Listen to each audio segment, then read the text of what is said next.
Hey everybody, welcome back. These are some kids that ruined the wedding. So we're going to go back to like 2010. So it was like 13 years ago. Shopping experiences were much different back then than they are now. We had a bride bring in her best friend and her sister and her mom. Now, her sister had one little girl who was like, I want to say like 5 or 6 years old. And the best friend brought in her two daughters. They were about 7 and they were twins. So the sister was the bridesmaid of honor and the friend was one of her bridesmaids. And only the little girl that was the bride's niece, which was her sister's daughter, was going to be a flower girl. The other two girls were just there for the bride to see what it's like for a bride to put on bridal gowns, right? And usually for little girls that want to come in for these kind of appointments, they're excited because they're about to see a bride just have this magical moment. It's like a princess thing, okay? But as we find the wedding gown, the little girl wants to try on some dresses. Now, mind you, she's the flower girl. And this happens a lot. The only reason these little girls stay put, depending on what their age is when we promise them that they'll be able to put on a couple dresses. Now, no one talked to me about this, but I mean, honestly, it's not a big deal. We had time to spare. The bride picked her wedding gown. Why not, right? So we pulled like 2 or 3 dresses that were close to her size just to give her that experience. But the other 2 little girls got a little jealous. So I said, to the bride, if you want them to put on dresses, they're welcome to do so. And the bride said, no, because they're not going to be standing up and I don't want them to have false hopes, which made absolute sense. But they're still kids, right? So I was going to let them decide what they want to do. I had no problem pulling a couple more dresses. Now, I'm not a fan of playing quote unquote dress up. This is not the Disney store. These are gowns that I sell, obviously, right? Probably expensive and too. not to say that you can go into Disney store and play dress up with their dresses. I'm just saying that my dresses are not costumes. They're actual gowns that people end up wearing. But then as this is all transpiring, the maid of honor, which is the bride's sister, and also the mother of the little girl who's standing up to the wedding as the flower girl, she said, well, isn't that kind of going to impede on her experience, my daughter's experience, if these other little girls try on dresses? Now, I get that too. Oh, dear Lord. I don't want to do this. I don't want to argue with you guys. I honestly don't even want kids that have no intention of buying dresses, putting on these dresses. But the reality is, in the end, if they do like the dress, they might buy it because she is a flower girl and she's going to need a dress. So we quickly put on a couple of dresses and we leave it at that. And they actually do find a gown and the little girl buys it. The grandmother is so excited, the mother of the bride, that she's like, I want to go find her a little tiara. Can you help me find a tiara?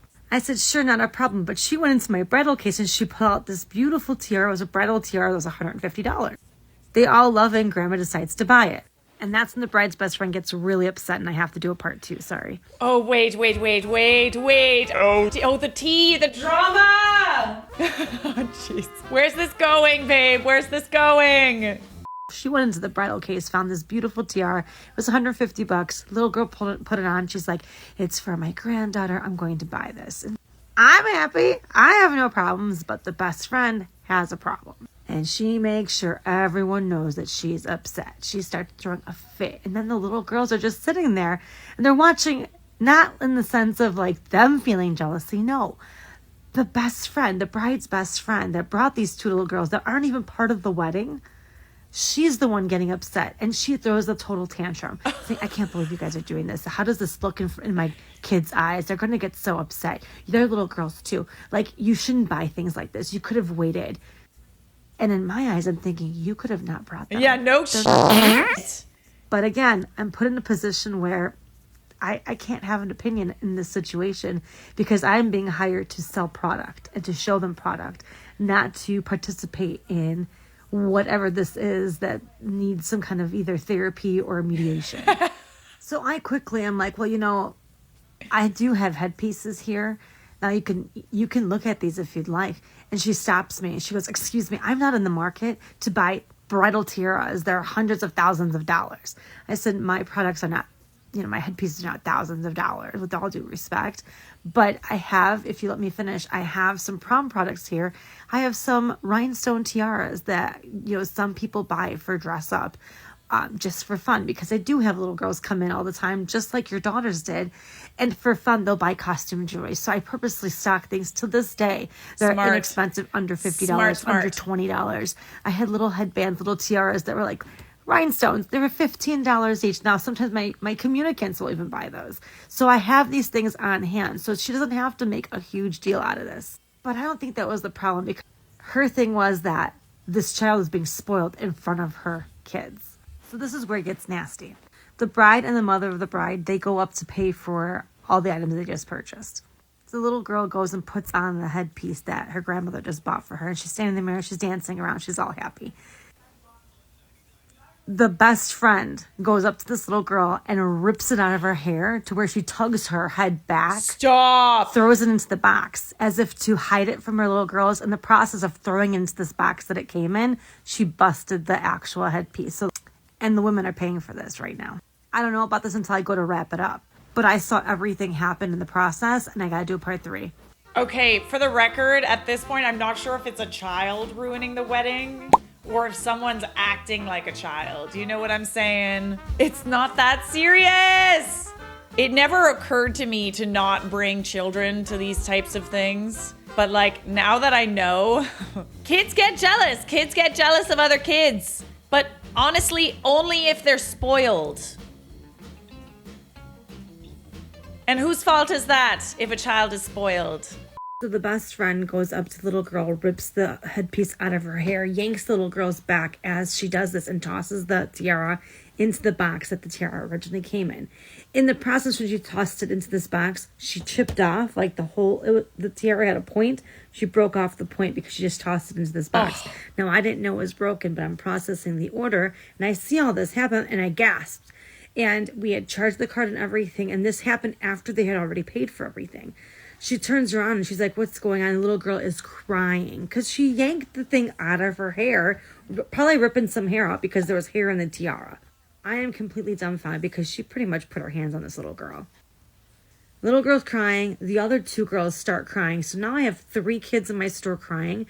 And I go up to grab the tiara so that nothing else happens to it. And I'm about to wrap it. I pick up the tiara. I'm like, oh my God, I said. And I noticed that the thing is broken. And the bride says, what? I'm like, well, it's broken now. She's like, what do you mean it's broken? It wasn't broken a moment ago. I'm like, I know, but... And I looked at the bestie. I'm like, but you threw it into the box. Because I didn't break anything. You probably had it broken. You're trying to sell her a broken piece. Why don't you just admit that you sell these stuff here? I got so mad. I said, with all due respect, at this point, I'm going to call the police because you just damaged someone else's goods. Simple as that. So we can deal with this and you can stop being a jerk to everybody in the room. Period. Or you can pay this person back for the headpiece. Because now this is broken. Maybe I shouldn't have said all that. And I sit back and I should have controlled myself. No. Not only have you attacked everyone in the room at some point during this appointment, but now you're coming after me. You broke something. You know very well that I did not have that broken. It was perfectly fine in this child's head when we were shopping for it. It was a brand new piece that had just come in. And to insult me, my intelligence, and my product, I was pissed. That bride was so angry that she asked me to get another headpiece. And she went ahead to the police station, supposedly, and filed a police report with my receipt to show how much it cost, that she damaged it. Now, it was a $150 piece. I don't know what could have happened, but I found out later that the bestie ended up paying her back for this headpiece. Because really, as she should, dude. It's needless to say that these girls did not stay friends for much longer. I mean, luckily, this bride was in the beginning stages of her planning process of the wedding. This was supposed to be a happy moment for her. No kidding. And basically this best friend took over the appointment with her nasty behavior. That bride will never get that experience back, nor that little girl. Now, the little girl may not remember it the same way later on. Things like this go away, but the scar of that, knowing that was your best friend. Ugh, gross. That was that. I've seen some ugly behaviors, but I was just so glad to see that bestie leave. Oh my goodness. I honestly don't even know if it was the kid that was the problem. Like, I feel like it was like the adult kid that was the problem in that scenario. I just feel like kids really should be left out of a lot of these things, you know? Especially with regards to like looking for a wedding dress, there shouldn't be kids there. It should be about the bride. As soon as you bring the kids, it's about the kids. And that shouldn't have been the case, right? This is supposed to be about the bride picking out her dress for her very, very special day. Why are we bringing the kids and making it about the kids and making all this drama surrounding the kids and whether or not the kids get tiaras? Like, give me a freaking break, okay? Like, all you had to do is not bring your kids. The only kid that should have been brought is the kid that was actually in the wedding. I don't don't care how good of a friend you are or how long I've known you. You're looking for a wedding dress. I'm not bringing my young children. Honestly, like just leave them with their iPads and be done with it. Not only could she have not brought them, but this was a perfect teachable moment for how you can support and be happy for others without needing. Yes. Like I've seen this a lot, you know, like brothers and sisters being upset about the fact that it's not their birthday, it's their sibling's birthday, or that, you know, other girls get this and they get that, etc., etc. We really need to be teaching children to be happy for others because that carries on into adulthood. Just because someone else, and I notice this all the time, just because someone else gets something out of life, that does not mean that you are entitled to it. You are literally creating entitlement by allowing this kind of behavior. Teach your kids that when it's their turn to be happy and their turn to get gifts, they will get gifts. And when it's other kids' turns, it's their turns and not your kids. Because then they're gonna grow up thinking, oh, well, this person did really well in life. I should do well in life too because this person did well in life. and it's like, no, babe, it's just not your turn. Everybody gets a turn in this life. You work hard, you get turns. But just because someone else gets a turn, that does not mean that it's your turn. If my future wedding doesn't have a Shrek-themed bouncy castle, I don't want it. This wedding took place when I was 17. One of my family members, let's call her T, invited both my boyfriend at the time and I to her wedding, along with my dad and brother. We were actually pretty excited to go, and we'd be making a 3-hour road trip and a mini vacation out of the event. So we get to the city the night before, staying with my aunt and uncle and their kids. The next day, there's a bit of confusion on the dress code. Formal? Semi-formal, casual. We didn't pack much to work with, but we assumed semi-formal. I remember wearing a nice dress with heels, and boyfriend was in dress, pants / a nice shirt combo. We head out to the venue, which we find out was a rundown community hall. You know the type, the ones where you can rent for almost nothing. The ceremony and reception will take place here. We walk through the foyer into the hall and it's barely decorated. Like, imagine a whole bunch of folding chairs, a table for signing the certificate, and some weird paper decorations on the wall. Since it's a community hall, there are basketball hoops on the wall, directly above where they're saying their vows, and miscellaneous tables / sports equipment / randomness pushed into the corners. Ooh, okay. We all take our seats and we realize we are all very overdressed. Everyone else is wearing jeans and t-shirts or an almost business casual look. The wedding was supposed to begin at 3. At 3:10, nothing. 3:20, nothing. 3:30, nothing. And everybody was equally confused. No one knew where the bride or the groom were. Children were getting restless and had started to run around the community hall. Some were crying and even screaming. Finally, T shows up. She looks gorgeous, as well as her bridesmaids, fancy dresses, nice makeup. She walks down the non-existent aisle. People are forgetting about the fact that she was late / venue weirdness and whispering how beautiful she is, getting teary-eyed, etc. The groom comes in after her, and for some strange reason, he was wasted. Like Friday night at 2 a.m., last call type. Wasted. He's literally swaying where he's standing, and his eyes are so bloodshot, everyone could see within a 10-mile radius. On top of this, he and his groomsmen were wearing Harley Davidson t-shirts and jeans with biker boots. Now, I get that maybe it's an aesthetic to go casual for your wedding, but the bride side and the groom side were complete opposite. Anyways, they say their vows, and the whole time these children I mentioned earlier still running around screaming and crying. Specifically the bride and groom's 4 little children, all under the age of 6. In total, I'd say there were about 10 very young children and another 10 or so over 5. No offense at all to folks who have their kids at your weddings, but this was not a good place for them. Lack of childcare combined with confusion, tardiness, and poor planning made the ceremony difficult. No one could hear anything except the wailing of all these little ones. Oh dear Lord. Oh dear Lord. This is where an iPad would come in handy. You know, just like have like a bunch of iPads and have someone at the back of the wedding and just have the kids just all watching their iPads, you know? That's what kids look like when they're watching their iPads, like just keep them occupied. After the ceremony was finished, everyone started mingling for about 2 minutes when we were all ushered out of the hall so they could set up for the reception. But surprise, no one had been hired to do this. Apparently, the happy couple just assumed their families would be doing all this work while they went somewhere to take poor quality photos with someone's cell phone. Oh dear! My dad and uncle just kind of shrugged and went with it. I imagine they were hoping that dinner would be served promptly after setting up. More surprises! No actual dinner, just every type of alcohol known to man, and appetizers were provided. Ooh, this is a recipe for disaster. Ooh, we gotta feed people at weddings, guys. But people get really, really, really drunk. We gotta have a nice little, like, buffer. And when I say appies, I mean kid-friendly finger food that was devoured immediately. So we're all sitting at a table wishing for something more than just carrot sticks and cheese and crackers when a lady gets up on this poorly constructed stage that had just been put together by a myriad of family members. She proceeds to horribly sing some romantic old love song and then says she has an announcement for the parents in the wedding. As you know, there are a lot of children here, and we felt it was necessary to give them something at an event meant for adults. Great, a room for the kids with proper childcare and maybe some toys or movies? No. Oh God, what is it? What is it? What is it? Tell me. In one corner of this community hall was a massive pile of what looked like green tarps. It was definitely plastic or rubber, and no one had any idea what it was. Figured it was just another strange product of the cheap venue. This lady goes, We've provided the kids with a fun activity while the rest of us get to party. oh God. Oh, no. I shit you not, a hissing sound started coming from this corner, and about a minute later we realized it was a giant Shrek-themed bouncy house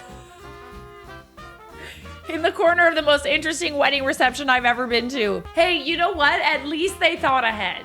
At least that they considered the fact that these kids needed something to do. Would I want a giant Shrek bouncy castle at my wedding? I don't know. It's not exactly my aesthetic.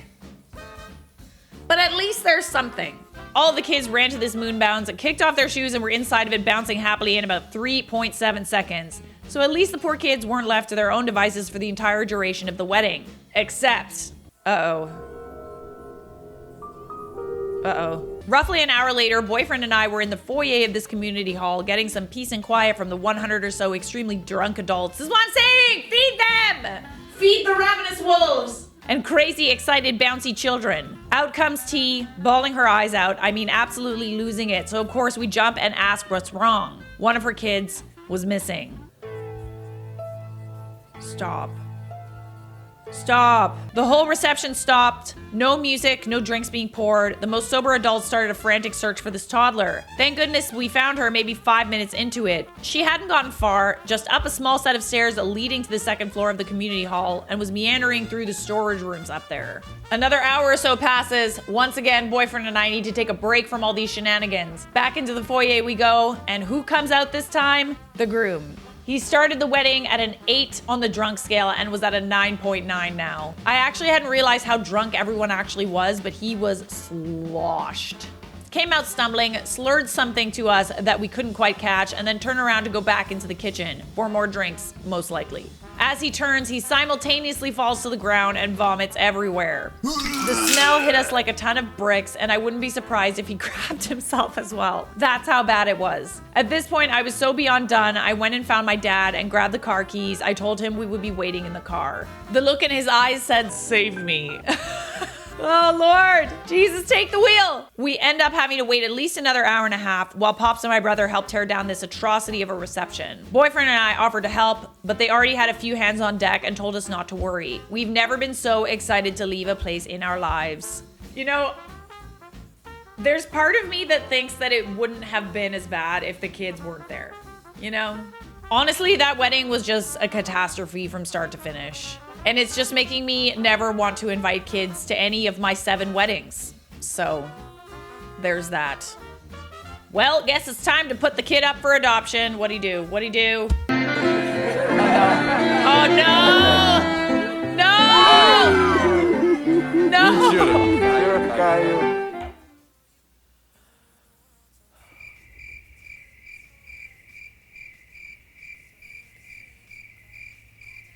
He lost the ring. He lost the ring, didn't he? He doesn't care. He just wants to get out of those shoes.